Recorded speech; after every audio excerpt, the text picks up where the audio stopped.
This is going to be a fun video. Here we have one of the world's smoothest sliders. We have one of the best gimbals. We have one of the best cameras. And also we have a probelens from DZO Film with zoom. A zoom probelens called X-tract. What happens when we combine this together and flip the whole rig upside down to get really close to the ground and then bring this rig to the Norwegian wilderness?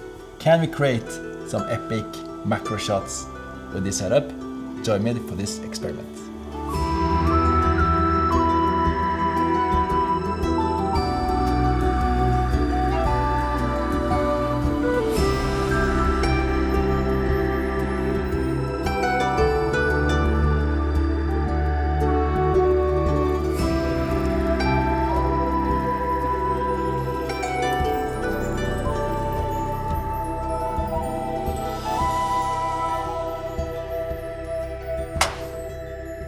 I've been shooting video and films for 20 years now, and what I'm about to shoot in this video might be some of the most interesting stuff I've ever recorded. Thanks to this unique combination of gear, we can now create shots that could fit straight into a high-end nature documentary. I will use a week of my summer holiday to play with this setup. Please don't tell my wife. I will be in the nature, filming moving macro shots as close to the ground as I can get. I'll use the slider vertically for macro crane shots and shooting horizontally. Filming stable moving macro shots is super hard without an ultra smooth slider. If you try to shoot handheld, there's no chance. So this slider has to be good. My goal will be to learn more about this rig and make a little high-end nature sequence. I don't have access to David Attenborough, unfortunately, but my good friend Thomas might help me out. Trying to sound like David Attenborough. Let's look at the impressive equipment I'm going to use for this shoot. First off, the iFootage Shark Slider Nano 2, which is a motorized slider, meaning it will create smooth moving shots for video or time-lapse. You can just mount the camera directly to the slider and set the movement, or connect a DJI RS gimbal to get even more creative with it. The slider has a 7 kilo payload capacity when shooting horizontally. For vertical shooting, it has a 3.5 kilo capacity. It can be powered through USB-C from something like the PD 140 watt battery grip from iFootage, which will then send power to the slider and the gimbal at the same time. This battery grip has a screw mount on top, which is not a bad idea because we are using film lamps more and more handheld, so being able to attach the lamp on top and hold around the battery while powering the lamp will actually come in handy on some shoots. I will show you how we can control the Shark Slider Nano 2 a bit later in this video. Then we have the super cool DZO Film X-tract 18 to 28mm zoom probelens. It is one of the fastest probelenses out there with a t-stop of 8. The focus breathing is so to say perfect, and you can get as close to the subject as 6mm. So when shooting with an 8K camera like the A1, which I'm going to use, you can get super close shots in post. We have been using DZO cinema lenses for years now and we love them, so I was stoked to test out the X-tract lenses. What's so cool with probe lenses is that you can get macro shots that looks like wide angles. And you can get the lens into narrow spots where it's hard to film with a standard lens. In addition to that, since the lens is so long and narrow, the camera and lens doesn't create too much shadows on the subject. And it doesn't scare insects away that easily. So, perfect for my nature shoot. DZO Film have 3 types of probe lenses, and we are going to mainly use the 0-degree lens, which shoots straight forward like a normal lens. They also have a 90-degree lens, which can shoot to the side. Here, I just tested it, making a tracking shot above a little tool. Look how close we can get with it. And not to forget how smooth the slider is. And the third lens is a 360-degree lens, which is worth checking out. There's a link in the description. So I'm using 2 wireless follow focus motors. One is for the focus, and the other one is for the zoom. And since we can do this, maybe we could actually create a vertical effect by zooming and moving the camera at the same time. Yep, this is actually possible, like this test that DZO did. Now, let's go out and shoot. So, when you are in a studio, you have to make stuff, right? You have to make something you can film. But in the nature, you don't need to make anything because everything is already here. So I just need to find something interesting. The thing is that when you walk in the forest, and if you just lean down and look at the ground, there's so many things happening. Suddenly you see some ants, you see a bug, then you see a spider web, maybe a little fly that's trapped. And I think like sometimes we forget to look down on those small things in our daily lives because we're so into our phones and the work and everything. So now I want to kind of show some of the life that's happening down on our feet and maybe give you a little nice break from your daily life. While I was walking this path, I found a little buggy down here. Okay, let's test this.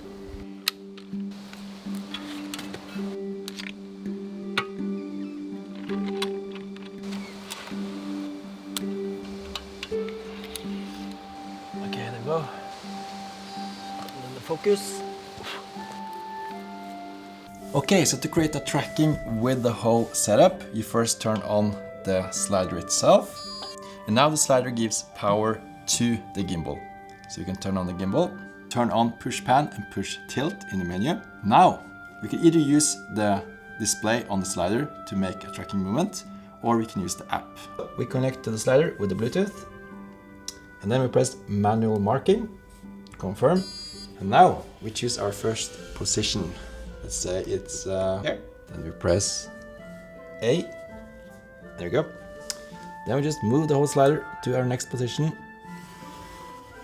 Let's say it's here, and we want to point directly to the camera. Press B, maybe straight to the side, down there. C. We can press standby.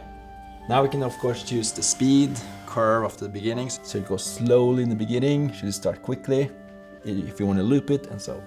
So let's choose loop, start.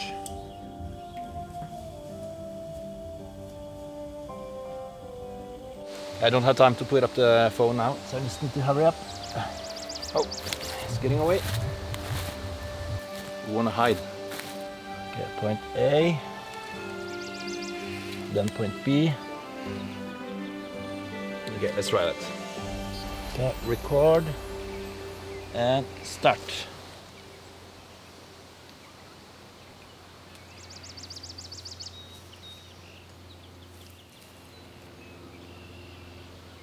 Oh, it's running away. Please don't run. Can you come here back? Please? Can you sit there? That would be perfect. Then I can move this. Okay, it's running away. So the bug just wanted to hide. So I'll just let it hide. But I see his little bump down there, or what do you call it? I will add a little light to imitate daylight, hitting its little buttocks, what do you call it? Bump? Back end?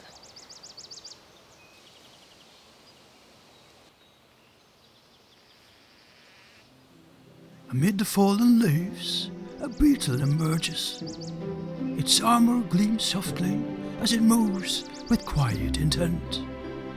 It is mating season, and time is short. Hei sann! Hei! Hva er det du fotograferer? Jeg driver og filmer insekter. Å, gjør du det? Ja, veldig spesiell linse.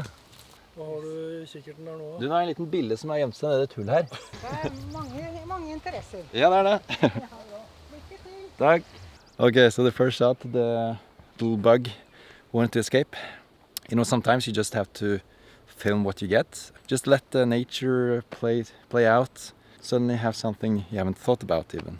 Like having the bug trying to hide. I used some time because it was the first shot I did with this setup. So it took a little bit of time. But now it's set, so I just move the whole rig around in this forest. But so far, very fun, very cool. Like people who are making documentaries with animals and insects, they have to be so patient. So patient, and almost sometimes I bet they're staging a bit as well. Not making everything ready, and then they put the insect or the animal there, putting up some lights. Because I need to set up the rig, and that takes a little bit of time, maybe 5 minutes. And then when I'm controlling the camera, I need to set the points, and it takes a little bit of time. Well, it doesn't take too much time, but for an insect. It's not gonna wait for me. Okay, let's continue shooting and see what we can get. One thing is to watch the shots on the LCD screen on the camera. But scaling it up to full screen? Wow, it almost looks fake. And look at the light. The clouds passing the sun makes it look like someone is dimming up and down some powerful lamps on a set.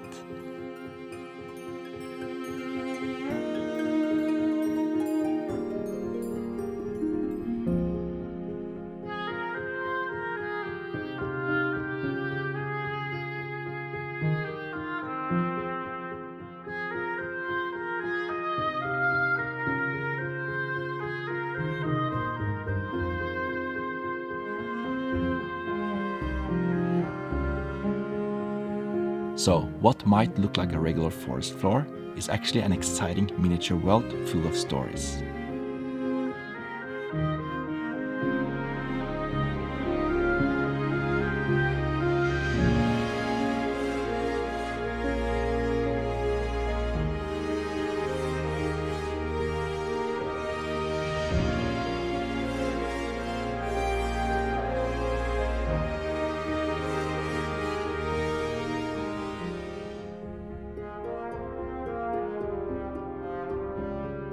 It was a bit windy that day, so you can see the branch I'm filming is moving slowly back and forth, creating this wave effect.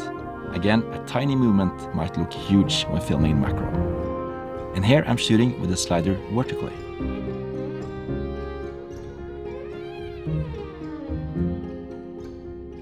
So when filming the snail, I quickly set the A and B position of the slider and press start for the tracking movement, and then I just had to try to pull focus the best I could do.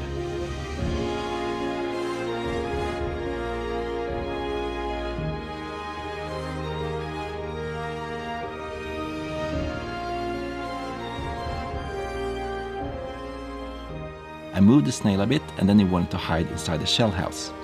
So I prepared the camera and tried to record it while it came out from the snail house again. And since I was shooting in 8K, I could zoom in a lot in post to get really close.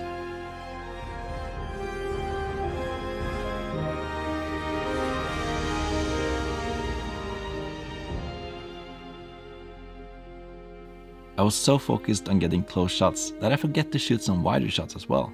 They also look great with this lens. Here I'm shooting in 28mm and then zooming back to 18mm. Just look how narrow the focus area is when you're filming so close to the subject. And again, look at the focus breathing. It's not even noticeable. That's great. For the last rig, I was shooting the easiest way, horizontally. I just mounted the slider on top of a tripod and mounted the camera directly to it. The long form factor of the lens and the wide-angle perspective makes moving shots through narrow spaces very interesting, creating a quite unique perspective. And speaking of unique perspectives, as my goal was to find interesting things in nature to film, I felt I saw unique things in every new corner. It's crazy how you just see all these interesting things when you just start looking for it.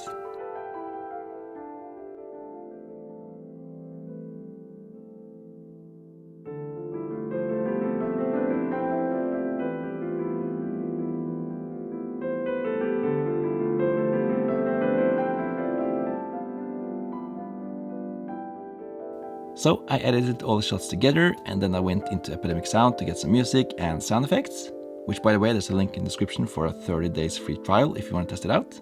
Thomas, could you help me with maybe creating a David Attenborough type of voiceover for me? Yeah, I'll see what I can do and I give it my best. Great. Then here is the final result. Enjoy. In the undergrowth lies a hidden world. One of silence, movement, and constant change. It is easy to miss, but down here on the forest floor, life is unfolding all the time. This is life at ground level. A beetle emerges from beneath the leaves. With its polished armor, it glints like a tank ready for a mission. It is mating season, and for creatures like this, time is short. To us a droplet, for him an oasis. In the world is small, even a splash of water can mean survival. Elsewhere the builders are hard at work. From forest trails to coastal sands, the colony adapts. For her, the tree is not an obstacle, it is a path.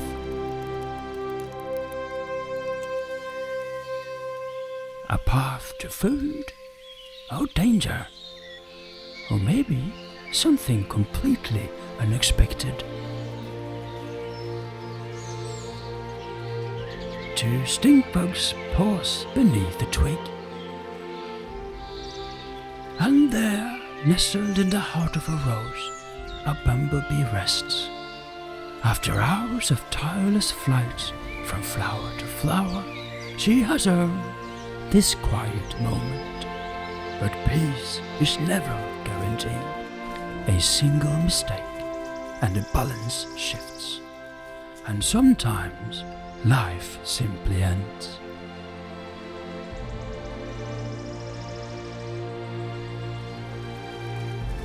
Nearby a hive sits empty, once teeming with life, it is now abandoned.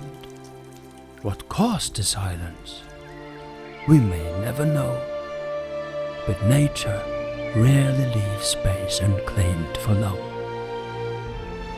And from the quiet earth comes another.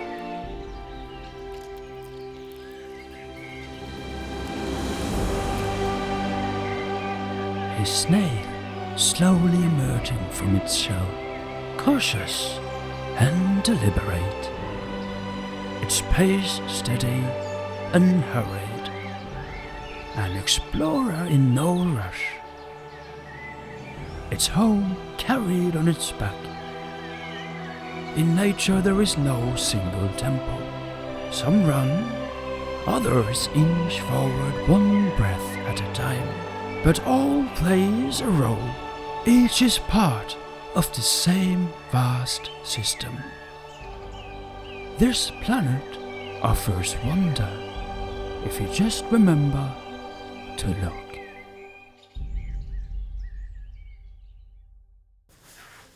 So that was a fun experiment, and thanks for watching. I hope you guys enjoyed it. I truly enjoyed it. If you guys want to check out the DZO Film X-tract lenses, the problenses, there's a link in the description. And of course the iFootage Shark Slider Nano 2, link in the description as well. And we'll be back with more videos. So subscribe if you haven't. Comment below if you have any ideas for new videos or any thoughts about this whole setup. And I'll see you guys soon. Ha det bra!